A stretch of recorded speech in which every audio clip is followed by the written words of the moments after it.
And this kind of relates to another post that you previously shared, which was on the 3 different payment structures for marketplaces. Mhm. So wanted to kind of jump into that a little bit more, and that'll probably be a good kind of segue into some of the group questions for us. Sure. So marketplace payments have come a long, long way. I know that you're a big proponent of Stripe, and they're pretty active on the community as well. And I think that's huge, and we're all the beneficiaries of that. But a lot of the basics it's helpful to, I think, take a step back from the conversation about vendors or specific types of solutions and understanding the idea of marketplace payment structures and what we're actually trying to do.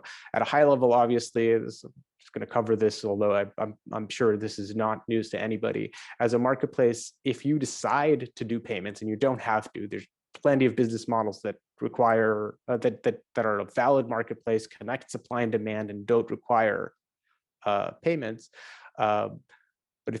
But either way, if there's an exchange of value, of monetary value in your marketplace, somebody needs to be enabling in an online marketplace the onboarding of the merchant, the processing of the payment, the splitting of the payment in the different ways so that everybody gets their cut, the fees, the marketplace, and the sellers, and then kind of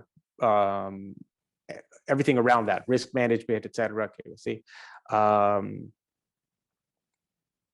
And there's really 3 ways to deal with this. One, no payments at all. I'm going to do a Craigslist. I'm going to connect supply and demand, but if they want to exchange funds, they can deal with it. There's plenty of ways for them to do that, and that's not my game.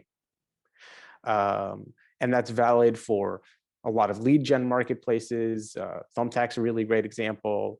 But then if you are going to go into payments, and you can either do something which looks like a third-party referral, which is when you're basically telling the supply side, go create a merchant account with Stripe, with Brain, with whatever you're using. Go create a merchant account and connect it to the marketplace. And this gives you it gives you a lot of the functionality for the sellers to accept credit cards online and et cetera. But also the control to split the payments. You have visibility into the transactions that are happening. It's a nicer experience for the buyer, who doesn't have to go figure out if something's a scam or not, or exchange cash with a seller offline. And it's relatively simple, right? The Stripe Connect, excellent product, and there's a lot of others that work nicely well too. But then if you make that next leap to say, I actually need more control of the transaction. And what this means is basically, I'll explain. With the third-party referral, what you're doing is you as the company are not processing the transaction, right? Somebody else is. And so there's a limit to what you can do with the funds. You can't decide that a transaction is not okay and just reverse it. You can't make sure that you're holding on to the money until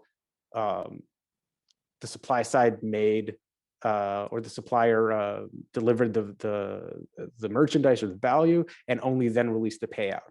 And so it's very difficult to create trust in the marketplace with a third-party referral to the degree that a managed marketplace might want to. And that's typically companies that need that level of trust usually move to an embedded payment method. And here there's a huge variety of solutions, but basically what it means is that you as the company are in the flow of funds. So you're actually, really simply, you're holding onto the funds at some point.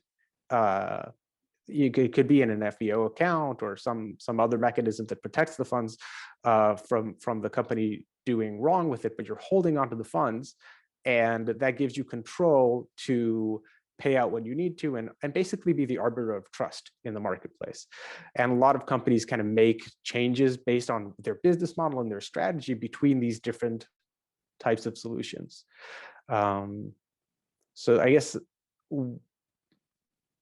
it's kind of important to understand this very basic thing before going into understanding the vendors and the solutions. Because even when you like look at Stripe, which is what's the difference between Stripe, Connect Standard, Custom, like there's a difference, and it's important to understand that, because taking on the responsibility at the wrong time can be a real challenge for a small company, especially because when you are any type of embedded solution, you're taking on risk. You need to understand KYC. You need to make sure that you're taking on chargeback risk, and you and companies are making this much easier to do, right? It's much easier to do now than it was 5 years ago or 10 years ago. But it's still not a trivial thing, and it requires development resources and operations resources. So it's important to make these choices carefully and really ask yourself, do I even need payments? And if so, what type of payment structure is right for my marketplace?